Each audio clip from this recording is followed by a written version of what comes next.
একেই বলে পয়সা উসুল সিনেমা বস। যদি শীতের রাতে বউকে খেতে হয় চুম্মা, যদি শীতের রাতে বউকে খেতে হয় চুম্মা, তাহলে বস বন্ধুদের সাথে দেখে এসো হুব্বা। হ্যালো ফ্রেন্ডস, আমি অর্পণ। তো আজ আরও একটি সিনেমা রিভিউ করব, যে সিনেমাটার নাম হুব্বা।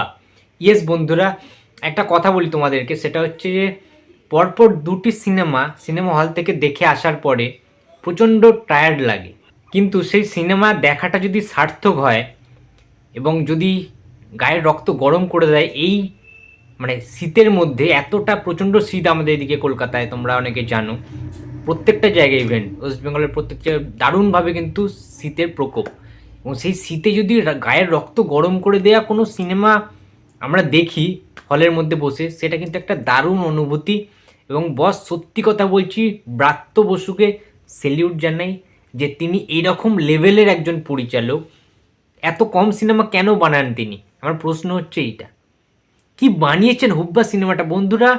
মানছি হলে লোক ছিল না, সেন্টিমেন্টালেও লোক ছিল না, হুব্বা সিনেমাটাতেও লোক ছিল না। জাস্ট 5 জন মিলে দেখেছি সিনেমাটা, 5 জন, এর একটাও বেশি না, একটাও কম না। কিন্তু বিশ্বাস করো, সেন্টিমেন্টাল সিনেমাটা, ইয়াসের যে সিনেমাটা ছিল, সেইখানে 3 জন মিলে দেখেছিলাম, 2 জন উঠে চলে গেছিলো ফার্স্ট হাফের আগে, আমি একা দেখেছিলাম লাস্ট অব্দি। কিন্তু এই সিনেমাটা, হুব্বা সিনেমাটা কিন্তু, যে 5 জন সিনেমা দেখতে গেছিলাম, সেই 5 জনে কিন্তু দারুণভাবে, চরমভাবে এনজয় করেছি, এবং টান টান উত্তেজনাময় সিনেমাটা দেখে কিন্তু বাড়ি ফিরেছি।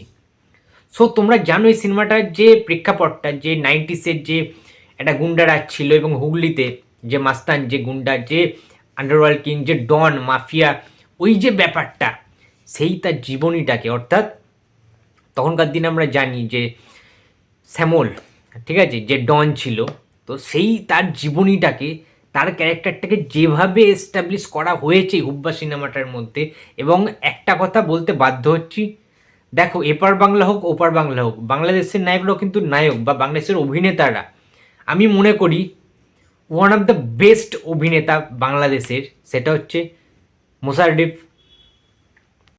সেটা হচ্ছে মোশাররফ করিম।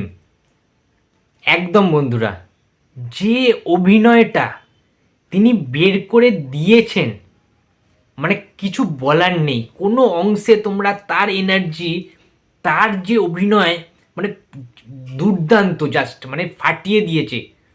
মানে সত্যি কথা, কিছু বলার নেই মোশাররফ স্যারকে। মানে আমি স্যার বলেই বলছি যে এই রকম অভিনেতা কিন্তু খুব কম জন্মায়, খুব কম।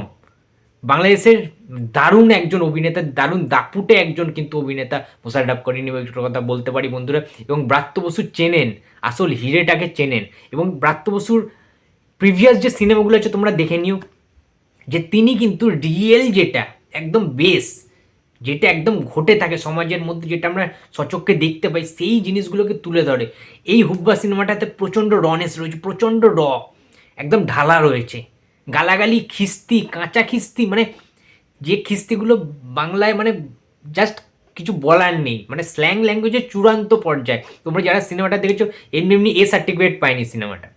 তো এই সার্টিফিকেট পাওয়া মানে সিনেমাটা চিলড্রেনদের নিয়ে যাওয়া যাবে না, বাচ্চাদের নিয়ে যাওয়া যাবে না, একটা অ্যাডাল্টদের সিনেমা। কিছু কিছু বোল্ড সিন রয়েছে, একটা সিন রয়েছে মুশাররফ করিম, যেখানে পুরো স্পয়লার আমি দিতে চাই না, নতুন সিনেমাটা বেরিয়েছে, কিন্তু একজন, যে সিনটা ওই টাইমটাতে, যে অ্যাটমসফিয়ারটা ক্রিয়েট হয়েছে বন্ধুরা, জাস্ট মাইন্ড ব্লোয়িং। মানে তোমরা মাঝে মাঝে বুঝতে পারবে না হয়তো, যে দেখো, আমরা অ্যাকচুয়ালি এই সমস্ত সিনেমাগুলো, যেখানে প্রচণ্ড থাকে, প্রচণ্ড স্ল্যাং থাকে, প্রচণ্ড বোল্ড সিন থাকে, প্রচণ্ড ডার্ক শেডের যেগুলো হয় আর কি, যেগুলো একটু অ্যাডাল্টদের, একটু 18+, তো সেইগুলো কিন্তু অ্যাকচুয়ালি এখন যেটা দেখা যাচ্ছে আজকের দিনে দাঁড়িয়ে, ওয়েব সিরিজে আমরা দেখতে পাই এই সমস্ত জিনিস। খুব একটা সিনেমা হলে কিন্তু দেখায় না, বা সেসব সিনেমা তৈরি হয় না। এই সমস্ত জিনিস নিয়ে ওয়েব সিরিজ তৈরি হচ্ছে ভালো ভালো।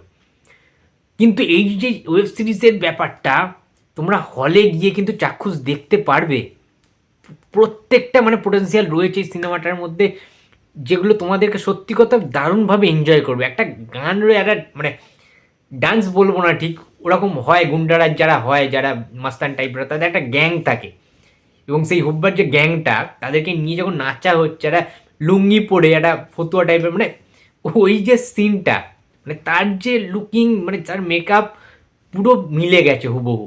এইরকমই হয়, যে ডনরা, লোকাল যে ডনগুলো হয়, যাদের একটা আলাদা লেভেলের একটা আস্তানা থাকে, যাদের অনেক কিছু ব্যাপার থাকে, সেই সমস্ত কিছু কিন্তু তোমরা দেখলে বুঝতে পারবে যে তখনকার দিনে কীরকম হতো। মাস্তানদের যে আখড়াগুলো, তারা কীভাবে মার্ডার করছে, পুরো অরিজিনাল লাগবে তোমাদেরকে, মনে হবে না যে এটা কোনো সিনেমা দেখছি বস। মানে সেই লেভেলের এনজয় করতে পারবে একটা সিনেমা। একে বলে কমার্শিয়াল সিনেমা। এই হুব্বা সিনেমাটা তোমরা যদি দেখো বুঝতে পারবে যে কী জিনিস বানিয়েছেন পরিচালক ব্রাত্য বসু। তো ইন্দ্রনীল সেনগুপ্তের কথা কি বলবো, আলাদা করে দারুণ অভিনয় করেছে, পুলিশ অফিসারের ক্যারেক্টার জাস্ট ফাটিয়ে দিয়েছে। ঠিক আছে, ইন্দ্রনীল সেনগুপ্তের এমনি অভিনয় আমি ভালোবাসি। ঠিক আছে, দারুণ লাগে, যে কোনো সিনেমায় যে কোনো চরিত্রে তাকে যে কোনো ক্যারেক্টার আর্টিস্টের চরিত্র দেওয়া হোক তিনি জাস্ট ফাটিয়ে দেবেন। কারণ তার মধ্যে অভিনয়ের সত্তাটা, প্রপার অভিনয়ের সত্তাটা তার মধ্যে ছিল, আছে এবং থাকবে। তো সেটা আবার প্রমাণ হয়েছে। এবং ব্রাত্য বসু প্রিভিয়াস কাজের কথা আমি একটু আগে বলছিলাম বন্ধুরা, 2010 সালের তারা সিনেমাটা তোমরা দেখো তো, ব্রাত্য বসুর পরিচালিত তারা, যে সিনেমাটাতে প্রসেনজিৎ চট্টোপাধ্যায় ছিলেন, পাওলি দাম ছিলেন, টোটা রায়চৌধুরী ছিলেন। তো সেই সিনেমাটা দেখবে, অন্য লেভেলের সিনেমা, অন্য ধাঁচের সিনেমা, পুরো আউট অফ দ্য বক্স। মানে তোমরা জাস্ট ভাবতে পারবে না তারা সিনেমাটা তোমরা যদি দেখো। ঠিক সেই রকমই পুরো আলাদা চেঞ্জ করে একদম তার ঘটনাটা, ব্রাত্য বসু এইরকমই। সেই সিনেমাটাতে জঙ্গলমহল দেখানো হয়েছিল, একটা অন্য অ্যাটমসফিয়ার দেখানো হয়েছিল, রিয়েল একটা আবহাওয়াটাকে তুলে ধরা হয়েছিল, তখনকার সমাজকে তুলে ধরা হয়েছিল ক্যারেক্টারটার মাধ্যমে। তো অসাধারণ সিনেমা ছিল তারা। তোমরা যারা তারা সিনেমাটা দেখোনি অবশ্যই দেখে নিও। এবং হুব্বাকে নিয়ে আর কিছু বলার নেই বন্ধুরা, একটাই কথা বলবো, এখানে কোনো বড় সড়ো নায়ক, বড় সুপারস্টার মেগাস্টারদের নাম তুমি পাবে না হুব্বা সিনেমাটায়। যেটা পাবে সেটা হচ্ছে যখন হলের থেকে ফিরবে না, মনে হবে যে ভাই শীতকাল তো জ্যাকেট ফ্যাকেট খুলে দিই, গায়ে এমনি গরম হয়ে গেছে। তো বন্ধুরা, এই ছিল আজকে আমার ভিডিও। তো ভিডিওটি যদি ভালো লাগে তো লাইক, কমেন্ট অ্যান্ড শেয়ার করতে ভুলো না। যদি চ্যানেলে নতুন হয়ে থাকো প্লিজ সাবস্ক্রাইব করে দিও। তো দেখা হচ্ছে আর পরের ভিডিওতে। তো টাটা।